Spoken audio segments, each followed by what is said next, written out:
अस्सलाम वालेकुम। वो कौमें कामयाब हो जाती हैं जो अपने मसाइल का हल तलाश कर लेती हैं।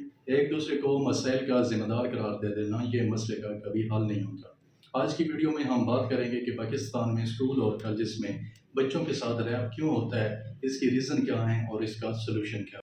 मैं आपसे गुजारिश करता हूँ कि हमारी आज की वीडियो को ज़रूर देखिएगा। सबसे पहली रीज़न जो बच्चों के रैप की वजह बन रही है पाकिस्तान में, मेरे और मेरी लीगल टीम के सर्च के मुताबिक वो सबसे पहले जो ज़िम्मेदार हैं वो हमारे पेरेंट्स खुद हैं। पाकिस्तान में हमारा घरों में एक ऐसे कल्चर पाया जाता है कि हमारे बच्चे माली तौर पर इतने स्ट्रेस में होते हैं कि वो अपने घर से बाहर किसी हमदर्द की तलाश में रहते हैं। वही हमदर्द बिल आखिर उस बच्चे को टॉर्चर करके अपने हवस का शिकार बनाकर फिर चला जाता है।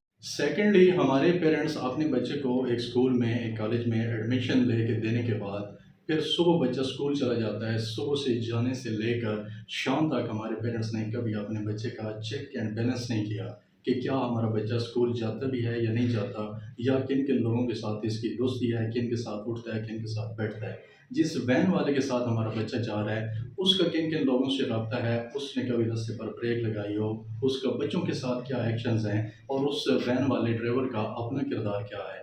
कभी हमारे पेरेंट्स ने इस चीज़ को नोट करने की कोशिश नहीं की कि जिस कॉलेज में, जिस स्कूल में हम अपने बच्चे को एडमिशन लेके दे रहे हैं, वहाँ के स्टाफ का किरदार क्या है। हमारा बच्चा सुबह स्कूल जा रहा है, पेरेंट्स को इतना पता है कि हमारा बच्चा आज स्कूल चला गया है, वैन आई है, उसने पिक किया है और वो चला गया है। वहीं से उसने अपना स्कूल टाइम भी गुजारा, फिर वहीं पर उसने अपनी ट्यूशन टाइम भी गुजारा। शाम को हमारा बच्चा घर आ जाता है, हम सिंपल ये पूछते हैं स्कूल गए थे, बच्चा कहता है हम गए थे। उसके बाद वालिदैन ने कभी अपने बच्चे की एक्टिविटीज़ को नोट करने की कोशिश नहीं की। हमारे पेरेंट्स ने, हमने कभी ये ज़हमत नहीं की कि जो मोबाइल हमने अपने बच्चे को लेके दिया हुआ है, हम उसको ही चेक कर लें कि हमारा जो बच्चा है वो नेट पर क्या चीज़ सर्च करता है, उसकी क्या एक्टिविटीज़ हैं नेट पर, और जो उसके पास कॉन्टैक्ट्स हैं वो किन-किन लोगों के हैं, वो किन-किन लोगों के साथ राब्ते में रहता है। सेकंड रीज़न जो है रैप की स्कूल और कॉलेजेस में, वो हैं हमारे हेड ऑफ़ इंस्टीट्यूशन। जो हमारे स्कूल और कॉलेजेस के हेड हैं, जो ओनर्स हैं। ओनर्स ने जब स्टाफ हायर करना होता है तो सबसे पहले उनकी कोशिश ये होती है कि हमें एक चीप सैलरी में स्टाफ मिल जाए। वो अपने स्टाफ को हायर करते वक़्त उनकी एकेडमिक्स क्वालिटीज़ और उनकी एबिलिटीज़ को तो ज़रूर परखते हैं, लेकिन स्टाफ को हायर करते वक़्त उनकी अखलाकी और उनकी किरदार की एबिलिटीज़ को आज तक हमारे हेड ऑफ़ इंस्टीट्यूशन ने कभी ज़ेर गौर नहीं लाया।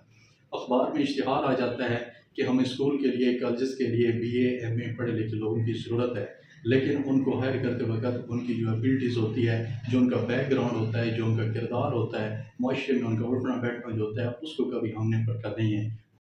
Third reason for rap in Pakistan in school and colleges is government silence. Government की जो खामोशी है, एक इदारे को लाइसेंस देने के बाद फिर कभी भी उसका चेक एंड बैलेंस नहीं किया।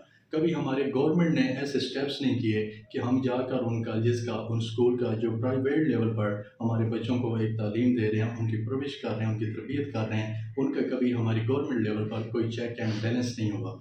रैप की चौथी रीज़न स्पेशल लॉ की अदम दस्तयाबी है। हमारी गवर्नमेंट को चाहिए कि इस किस्म के जराइम को रोकने के लिए, ऐसे मुजरिम को सज़ा देने के लिए एक स्पेशल कानून जो है उसकी कानून साज़ी की जाए। ऐसे शख्स को किसी ऐसी जगह पर, किसी ऐसे चौक पर, किसी ऐसे कटहरे पर सज़ा दी जाए जो बाकी मुआशरे के लिए एक मिसाल बन जाए।